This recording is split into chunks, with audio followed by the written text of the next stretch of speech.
Welcome back to Jewish World Weekly on I-24 News. I'm Caleb Ben David.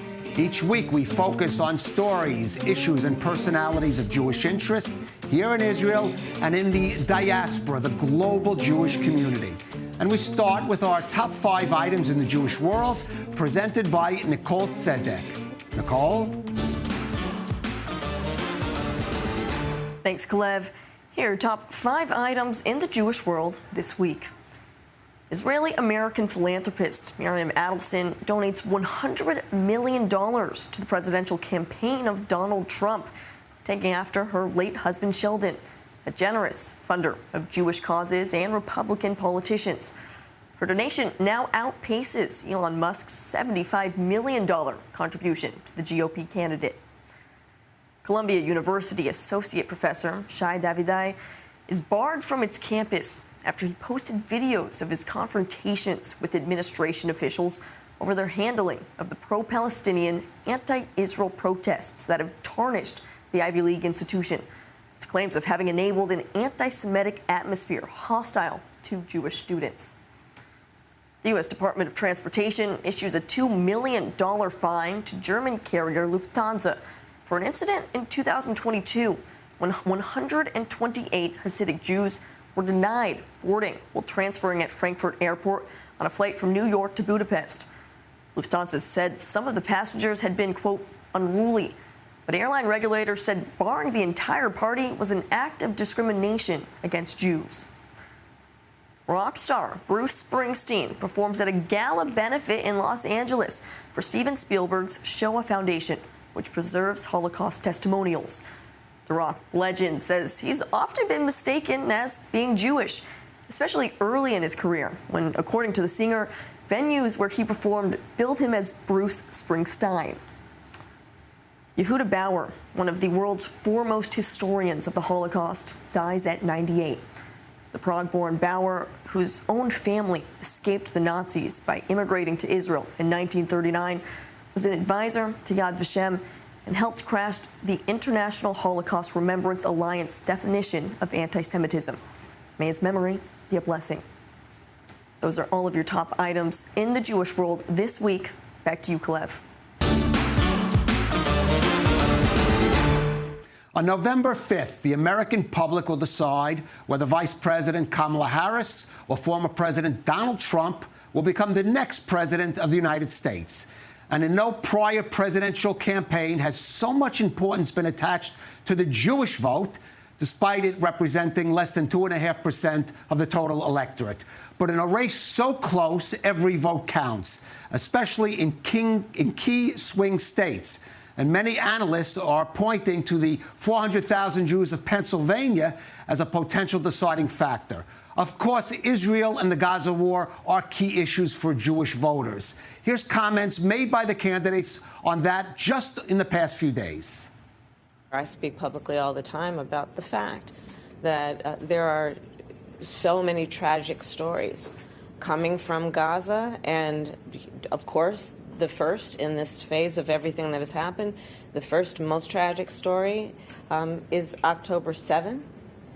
And what happened that day, and then what has happened since. And I think what's critically important as we look at this moment is, one, acknowledging the tragedy of what has happened in Gaza in terms of the extraordinary number of innocent Palestinians who have been killed, and taking that seriously and speaking truth about that. Everything's a failure, and he's telling Bibi Netanyahu, don't do this, don't do that, don't do this. All our great congressmen are there. Don't do any of these things, and Bibi didn't listen to him. And I tell you what, they're in a much stronger position now than they were 3 months ago, that's for sure. Nobody's ever seen anything like has happened. And Bibi called me today, and he said, it's incredible what's happened. I said, it's pretty incredible. But he wouldn't listen to Biden, because if he did, they wouldn't be in this position. And for more, let's go to our senior U.S. correspondent, Mike Wagenheim in Washington, D.C. And, Mike, definitely a different approach being taken there by Donald Trump and Kamala Harris. And I think the big question is whether the Republicans can pick up some more votes than usual in a presidential election to make a difference, especially in those key swing states like Pennsylvania. Yeah, not just the states, but some districts that everybody is focusing on right now that could swing the election one way or another. It's interesting, by the way. It seems like Trump and Netanyahu speak more often these days than that Netanyahu and Biden actually do. In any case, the Republican Jewish coalition, they've been trying to swing the vote, the Jewish vote in America, from Democrats to Republicans for quite some time. They've had some success incrementally in the last few election cycles, but they're thinking this time around, with the war and everything that's going on politically, they feel they can shift it even further toward the Republican side. So they've launched a $15 million ad campaign in the closing weeks of the election, and now have put on the airwaves and on the internet their quote-unquote closing argument about why those on the fence should vote for Trump. Not Israel-related, but more domestic safety. Let's give it a look. Did you watch the news lately? Israel's under attack, anti-Semitism like I never thought I would see. Did you read about Samantha's boy, Max? No. He got spit on just walking at Penn. I mean, that's scary. What about Kamala? Ugh, busy defending the squad. Ay vey. You know, Trump I never cared for, but at least he'll keep us safe. I never voted Republican in my life, but I am voting Trump. Amen. RJC Victory Fund is responsible for the content of this message. As Kalev, Golden Girls in the deli saying that they're going to swing their vote this time around for Donald Trump. He will keep them safe, is what they say. An interesting approach in the quote-unquote closing argument there by the Republican Jewish coalition. Mike, certainly Kamala Harris is in a tricky situation because she's concerned about Arab American votes in another key swing state, Michigan. At the same time, have to balance that with concerns, especially as we mentioned in Pennsylvania. I mean, how concerned are the Democrats? Because usually, always, we don't see the Republicans break that sort of 30 percentile of Jewish votes. Democrats holding on to 70% in this race. Is there a realistic chance Republicans can eat into that? They can certainly eat into it, and they've been eating into it for several election cycles now. The question is, where will they eat into it? Is it in places that actually matter or not? Something very interesting I came across in the last couple of days. There's a political action committee, a PAC, that gets its funding from undisclosed sources here. And in Michigan, they're running an ad saying Kamala Harris is too pro-Israel. And that same political action committee is running ads in Pennsylvania saying she's too anti-Israel. The same political action committee actually going from state to state and fine-tuning their own contradictory messages to try to seep out those votes where they really matter. This is how big right now the issue has become in the election and how complicated it's come for the Democrats to try to toe that line and balance it out and find just the right messaging in those districts where it really matters, Kalev. Mike, there is an issue we have to talk about here, which is the fact that so much attention is being brought on to the Jewish vote and the potential repercussions of that, especially on one side or the other, in the sense blaming the Jewish public if their particular side should lose this election. Yeah, that's let's be frank, that's only coming from one side. That was a statement that Donald Trump made, that if Jews, don't essentially contribute here voting-wise to the Republican cause and elect him president, then they'll largely be to blame for that loss. An incredibly dangerous statement, and Democrats jumped on that. But there's no doubt whatsoever that Jews are in the crossfire right now from both sides. Yes, Trump is making those sort of statements, which are quite unsettling, but there's no doubt whatsoever that Democrats have allowed this anti-Semitism, this anti-Israel hatred to fester within the party, and nobody has really stepped up except for maybe, John Fetterman or Richie Torres to really try to clamp down on it and say, we don't want these people in the party. They're not worth the trouble, essentially, to have this type of messaging and this type of fear and this type of intimidation against Jews and against pro-Israel supporters within the party ranks. So it really hasn't been promising, per se, on either side in terms of the messaging and the action being taken right now. And I think regardless of who wins or loses this election, unfortunately, Jews in Israel are still going to be the topic of conversation the next day. Right, Mike. I mean, unfortunately, as you said, the days of saying that support for Israel is not a partisan issue or even other issues that are related to the Jewish community, that seems to be will have been past us. Unfortunately so. It's gotten to the point now where the bipartisan nature has kind of drifted away. Now everything has a well, but if factor applied to it. We support Israel on a bipartisan basis provisionally, as long as this and this happens, as long as Netanyahu has gone from power, as long as Israel commits to this, as long as this particular party is in power in this particular House of Congress. Everything now comes with a qualification attached to it. And those days where absolute rock solid bipartisan support for Israel was, could be relied on without even thinking twice about it. That's gone, at least for the time being. Hopefully it'll return at some point. All right. Mike Wagenheim there in Washington, D.C. Thanks for that, Mike.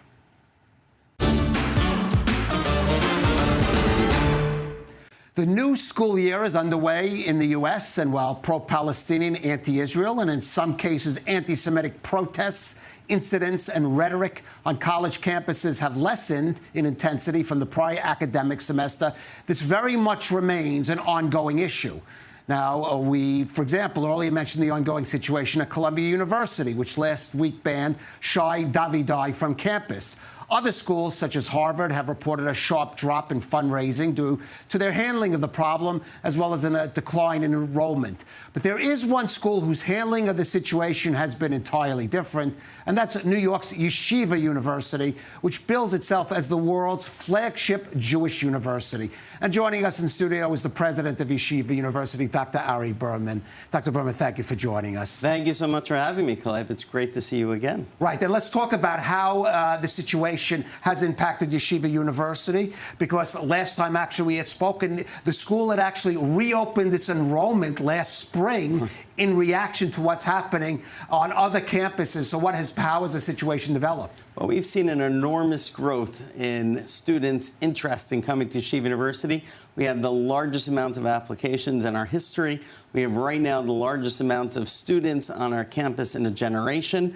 We're seeing that from the Jewish students all across undergraduate and even our diverse students in the graduate schools.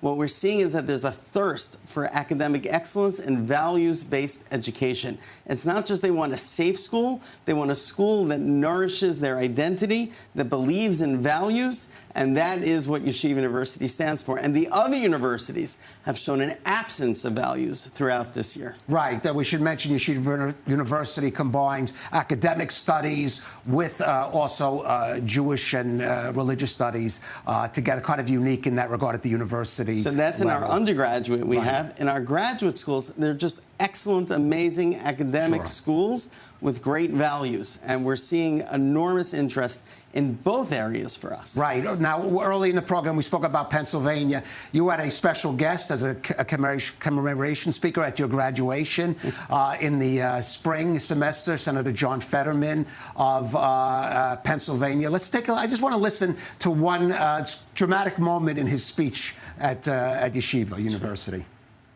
25 years ago, and I was graduating from Harvard University. But today, I have been profoundly disappointed the way Harvard's inability to stand up for the Jewish community after October 7th.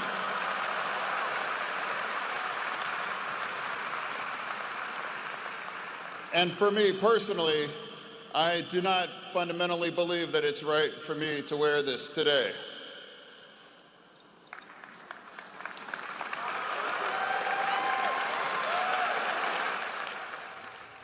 Judging by your reaction in the background, Dr. Berman, you didn't know that was coming. It seemed pretty spontaneous. Of course, he's tearing off the Harvard crimson, the collar of Harvard crimson.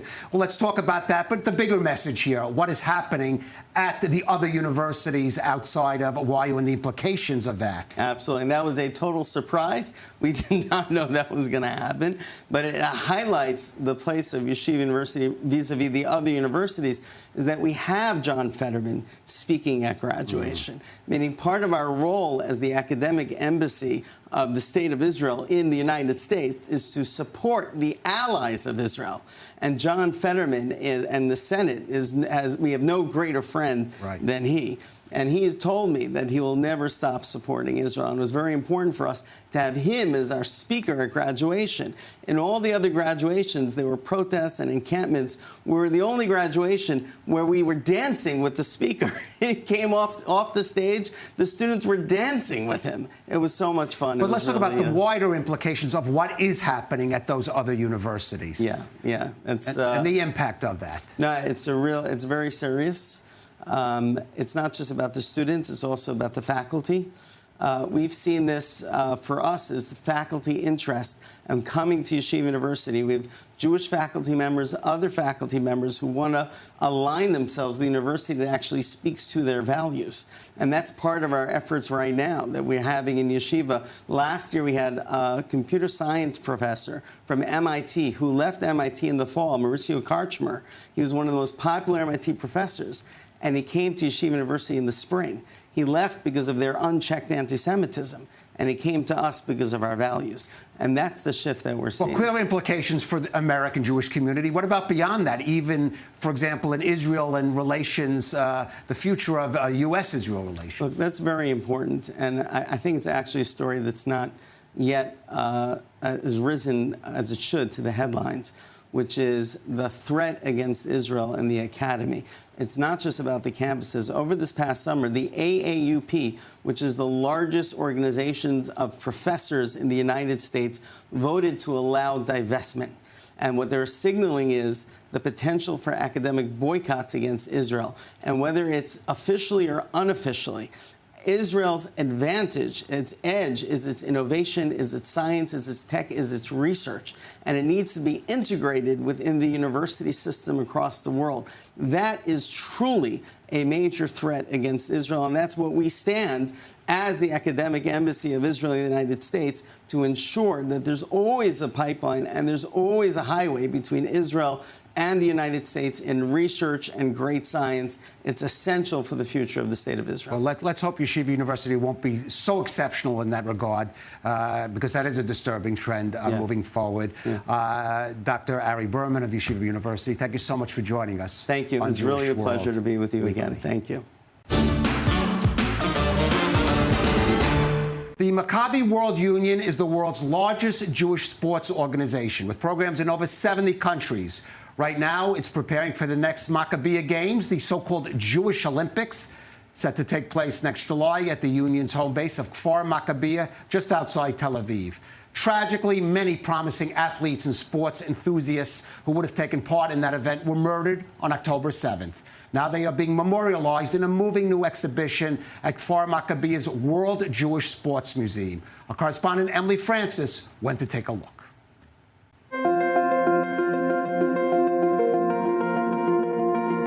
What do sports have in common with October 7th?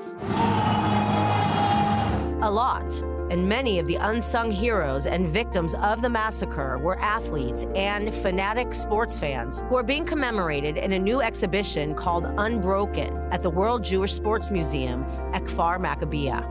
We had this horrible year, and we tried to find out the things that gave us some comfort and show us the resilience of the Israeli people. And we found out that the sports was the only thing.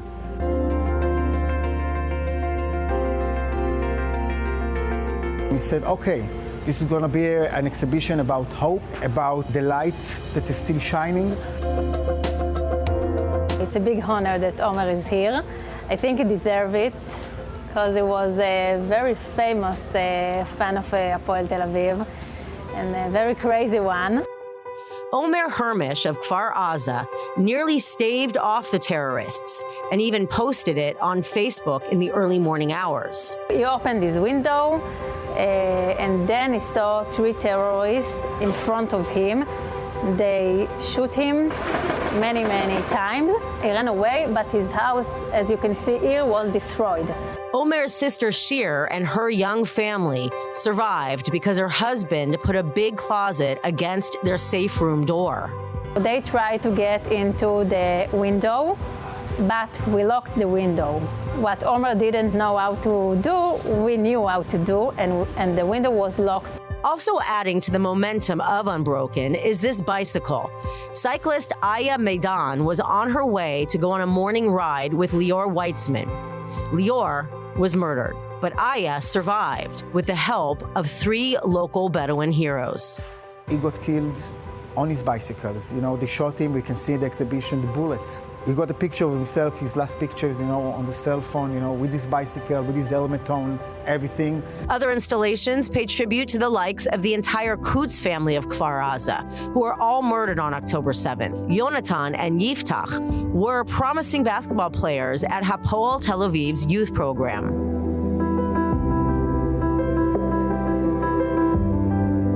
Unbroken also puts Israel's most celebrated athletes of 2024 on a pedestal. Gymnast Artem Dolgopiat contributed to Israel's best performance on the world stage in decades, with an Olympic silver in Paris. And on October 7th, he was in the middle of clinching the world championship. He's opening his phone at 7 o'clock in the morning, and he understands what's going on. And then there is the big question. Am I willing to compete right now while my family and my friends being slaughtered in Israel? And he's taking like a black river band and put it on the flag and going to the podium, and he was unable even to sing the national anthem, the Tikva, because he was crying.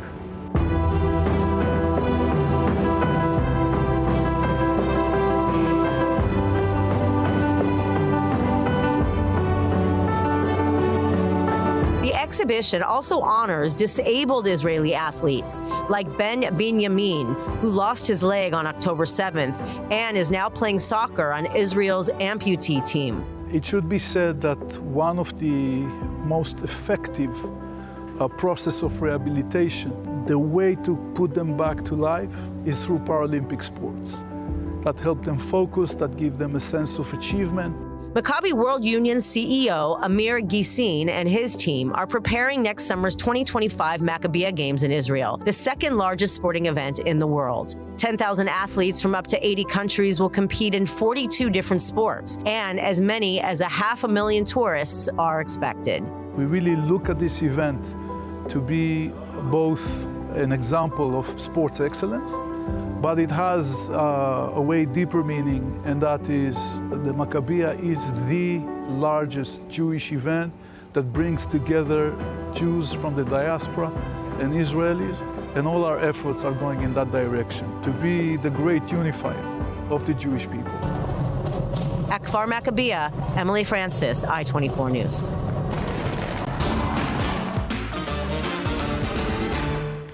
Between 1933 and 1945, the Nazis looted around 650,000 pieces of artwork, many from Jewish families and many from the most well-known artists in modern history, including the likes of Picasso and Van Gogh.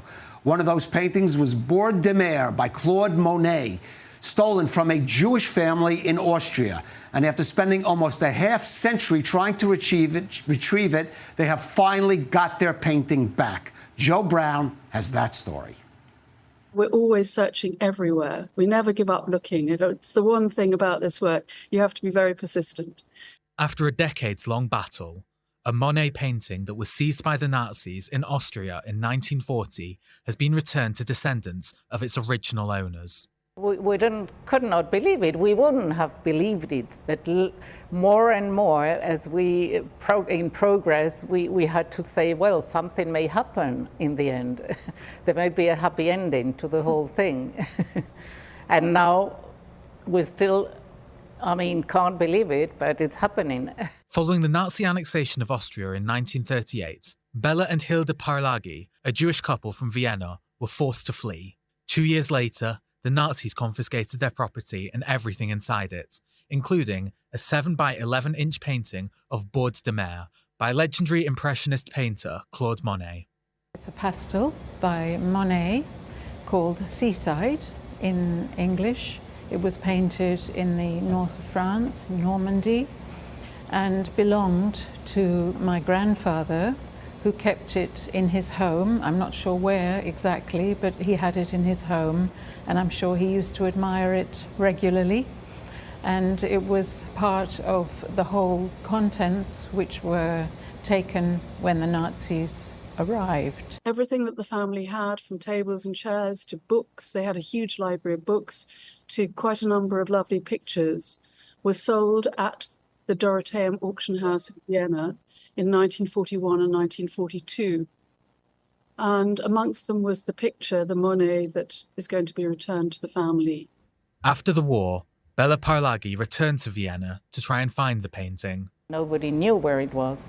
The government, the Austrian government, after the war, didn't collaborate with my grandfather trying to search. It was looted, it was seized, it belonged to them. Bela died in 1981, after which his son took the mantle in trying to return the painting until his death in 2012. All seemed lost to the family until it was discovered in an auction house in New Orleans in 2019, where it was sold to a private art buyer. Then, last year, the FBI recovered it in Houston, Texas, where it was about to be sold once more.